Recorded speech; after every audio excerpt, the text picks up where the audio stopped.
आज काय, आज बघा युट्यूब चॅनल आहे, 2 हम्म. कॅमेरा, 1 माईक, कोणी पण पॉडकास्टर होऊ शकतो. खरं. पण ती वेळ तशी नव्हती आणि दूरदर्शन हे असं माध्यम होतं की अख्खा भारत बघायचा. हो हो. कसं झालं ते की तुम्ही तिकडे ती सुरुवात कशी झाली? खरं तर मला वाटतं की हा खूप छान प्रश्न आहे यासाठी. मी 7वीत असताना असं ठरवलं होतं की मला भाषा विषय घेऊन काहीतरी करिअर करायचं. आणि त्यावेळेस ना असे काही पर्यायच उपलब्ध नव्हते. म्हणजे सगळी मंडळी कुणालाही विचारायला गेलं सल्ला, की मला असा सल्ला मिळायचा की एक तर शिक्षक हो, जर्नलिस्ट हो, पत्रकार हो किंवा वृत्तनिवेदक हो आणि यातला कुठलाच पर्याय मला तेव्हा तितकासा माझा असा वाटत नव्हता. हं. म्हणजे हे कदाचित माझा प्लॅन बी, प्लॅन सी असू शकेल, पण माझा प्लॅन ए हा नक्की नव्हता. तर त्यामुळे मला कळत नव्हतं, की आपण काय करणार आहोत. पण कुठेतरी मला वाटतं आपल्या मनात ती सुप्त इच्छा जर खूप ताकदीने असेल, तर तुम्हाला मार्ग सापडतो. हं. तसं माझ्या बाबतीत कदाचित झालं असावं असं मला वाटतं. माझ्या बाबांनी एक खूप छान एक्सपेरिमेंट केली होती. एक प्रयोग केला होता. अ, आमच्या शाळेत ना तुकडीमध्ये आपल्याला प्रवेश असणं म्हणजे हं. हुशार मुलांची तुकडी असं तुकडे. मानलं हो. जातं ना. तर तसं आमच्याकडे शाळेत 7वीची तुकडी आणि ती दुपारी असायची. तर हं. मला प्रवेश मिळाला होता 7वीच्या तुकडीत. पण बाबा म्हणाले, "नको, तू एक काम कर, तू सकाळची शाळा घे. तुकडीत जा." तर म्हटलं, "का?" तर म्हणाले, "मग तुकडीत गेलीस तर तू दुपारी 12 नंतर फ्री असशील. हं. तुला वेळ मोकळा असेल आणि या मोकळ्या वेळात काय करूया?" तर आम्ही ठाण्याला हं. राहायचो हं. तेव्हा. "तर तू मुंबईला ये, मी तुला पास काढून देतो. ट्रेननी मुंबईला ये रेल्वेनी आणि मुंबईचे वेगवेगळे कार्यक्रम होतात ते बघ. मुंबईतल्या वेगवेगळ्या जागा बघूया आपण, की ज्या तुला एरवी तो वेळ काढता येणं अवघड आहे." आणि तरीसुद्धा आमचं सुदैवाने माझ्या मामाचं घर शिवाजी पार्कच्या इथे अच्छा. होतं. तर हे सगळे उद्योग करून शिवाजी पार्कला ये, मामाच्या घरी अभ्यासही कर, कारण शाळा होमवर्क आणि शाळेचा गृहपाठ वगैरे जो काय असेल तो आणि रात्री आपण उशिरा घरी जाऊ, पण सकाळी तुला वेळेवर शाळेत जाता येईल. तर असं आम्ही 1 वर्ष हा प्रयोग केला. पण तुम्ही 6वी का 7वीत असताना एकटे ट्रेननी ठाण्यावरून ठाण्यावरून हो, मला दादरला हो. सुरुवातीचे काही दिवस माझा एक भाऊ मला सोडायला हं. यायचा. पण नंतर मला सवय झाली. कारण त्यावेळेस ना इतकी गर्दी नव्हती. आणि लेडीज डब्यामध्ये बसून व्यवस्थित येता यायचं. बाबा मला स्टेशनला घ्यायला यायचे वगैरे. त्यामुळे त्यातून आम्ही मार्ग काढले होते छान. आणि ह्यात काय झालं तर मी खूप आपल्याकडे जे महोत्सव होतात ना, संगीत महोत्सव, हं. ते खूप बघितले. म्हणजे मेघमल्हार सारखा महोत्सव पाहिला. सरीवर सरीसारखा कार्यक्रम असेल. तर त्या प्रयोगामध्ये एक झालेली गंमत मला आठवते, की सरीवर सरीचा प्रयोग होता नेहरू सेंटरला. तेव्हा खाली एक हॉल होता हं. बेसमेंटला. हं. आणि सरीवर सरीचे प्रयोग लागले की हाऊसफुलच असायचे. त्याच्यामुळे बरं आपण मध्यमवर्गीय घरातून येणार म्हणजे सगळ्याच कार्यक्रमांना तिकीट काढून जाणं शक्य नसायचं. हं. त्यामुळे बाबा अक्षरशः ना पेपर आणून त्याच्यामधून सगळ्या जाहिराती पाहायचे, की कुठला कार्यक्रम आपल्याला पाहता येणार आहे आणि कुठे विनामूल्य आज काही व्याख्यान आहे का? विनामूल्य काही कार्यक्रम आहे का? अशी सगळी ती नोंद ते ठेवायचे हं. आणि त्याप्रमाणे मला ते घेऊन जायचे. तर त्यावेळेस सरीवर सरीचा प्रयोग एरवी डोंबिवली आणि ह्या भागामध्ये खूप त्यांचे प्रयोग व्हायचे. पण हा वरळीला नेहरू नाही. सेंटरला होणार होता प्रयोग. आणि मला वाटतं जर मी चुकत नसेल तर तो विनामूल्य प्रयोग हं. असणार होता. तर बाबा म्हणाले, की ह्या प्रयोगाला जाऊया कारण खूप गाजलेला कार्यक्रम, कविता, गाणी सगळं. त्याच्यामध्ये विनायक जोशी, मृदुला दाढे जोशी आणि भाऊ मराठ्यांचं निवेदन हे हां. अतिशय गाजलं होतं त्यावेळेस. तर खूप उत्सुकतेने आम्ही गेलो आणि प्रयोग इतका हाऊसफुल होता, की म्हणजे आतमध्ये आता बसायला जागाच नाही.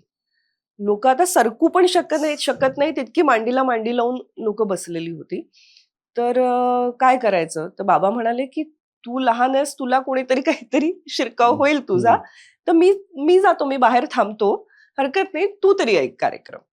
आणि मी बघतेय, की मला कोणी म्हणतंय का, की लहान मुलगी आहे म्हणून "ये गं बाई, बस गं" वगैरे. तर भाऊ मराठ्यांचं स्टेजवरून माझ्याकडे लक्ष गेलं आणि त्यांनी मला असं खूण करून बोलावलं. तर मी गेले दबकत. ते म्हणाले, "बस इथे." तर मी म्हणजे स्टेजवरती बसून मी तो कार्यक्रम पाहिला पाहिलं. आणि म्हणजे स्टेजनी तुम्हाला बोलावून घेतलं. हां, मला कुठेतरी ना अजूनही ती गोष्ट सरियल. तशीच वाटते. म्हणजे अ, आपल्याकडे एक पुण्यात एक थर्ड बेल एंटरटेनमेंट नावाची संस्था आहे. हं. स्वप्नील रास्ते त्या संस्थेचे सर्वेसर्वा आहेत. त्यांनी भाऊ मराठ्यांच्या नावाने निवेदन क्षेत्रातला पुरस्कार द्यायला सुरुवात केली भाऊ गेल्यानंतर आणि तो पुरस्कार मला मिळाला. तर मला ना कुठेतरी त्या दिवशी त्या संध्याकाळची आठवण झाली की भाऊंनी कुठेतरी मला बोलवलं का या क्षेत्राकडे, असं मला आता या काही गोष्टी असतात या शब्दांच्या आणि तर्काच्या पलीकडे पलीकडच्या असतात. असतात.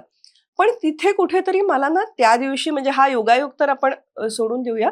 पण तिथे बसून भाऊंना बोलताना ऐकताना आणि ज्या पद्धतीने लोक त्यांना दाद देत होते, त्या दिवशी मला शब्दांची ताकद कळली, की हम्म.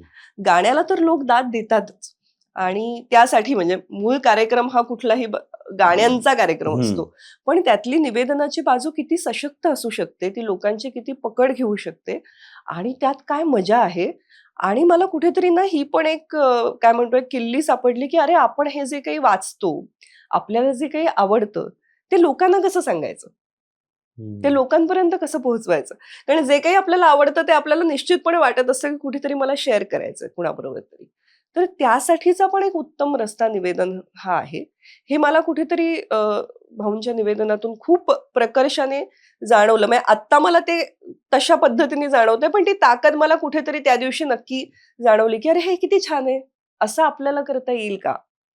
हा कुठेतरी एक बीज म्हणतो ना, ते हम्म. मनामध्ये पेरलं गेलं आणि नकळत अशा गोष्टी घडल्या गेल्या, की म्हणजे घडत गेल्या, की दूरदर्शनच्या एक निर्माते आहेत श्रीकला हट्टंगडी.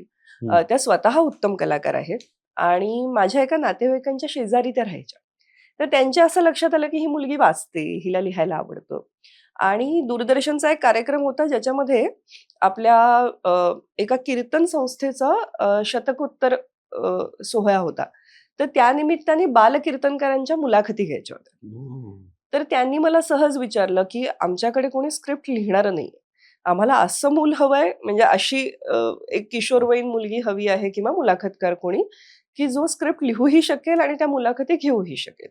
तर तुला आवडेल का? मी तुला मदत करते. मी तुला सांगते, की काय कशा हम्म. पद्धतीने करायचंय. कारण तेव्हा मी अशीच 8वीत वगैरे होते. तर काय अनुभव असतो ना आपल्याला कॅमेरासमोर जाणं आणि बालकीर्तनकार ती लहान मुलं आहेत पुन्हा, म्हणजे त्यांनाही सांभाळून घेणं थोडंसं कुठेतरी अपेक्षित आहे. तर मी म्हटलं मी प्रयत्न करून बघते. आणि मग त्याचं स्क्रिप्ट मी लिहिलं आणि मुलाखती घेतल्या त्या आणि त्यातून त्यांनाही विश्वास वाटला, की ही मुलगी करू शकेल कॅमेरासमोर काम. मग त्यातून काही अशाच दूरदर्शनशी निगडीत ज्या गोष्टी लहान मुलांच्या संदर्भात काही कार्यक्रम असले, तर त्यासाठी माझा विचार व्हायला लागला. मलाही त्यातून एक विश्वास मिळाला आणि अशी कुठेतरी निवेदनाच्या क्षेत्रातली सुरुवात झाली. विशेष कौतुक वडिलांचं तुमच्या, हो. कारण त्या वयात जिकडे शाळेत जा, गृहपाठ कर, शाळेत काय म्हणतील त्या वयात ह्या प्रकारचं एक एक्सपोजर देणं आणि हो. त्यासाठी तो धाडस दाखवणं, की तू ये. आणि म्हणजे मला वाटतं त्यांनी पण एक खूप मोठा फरक पडला. आणि नक्कीच. आजकालच्या पालकांना मला तेच सांगायला आवडेल, की शाळा, अभ्यास महत्वाचा आहे, पण ह्या सगळ्या गोष्टी पण तेवढ्याच महत्वाच्या असतात.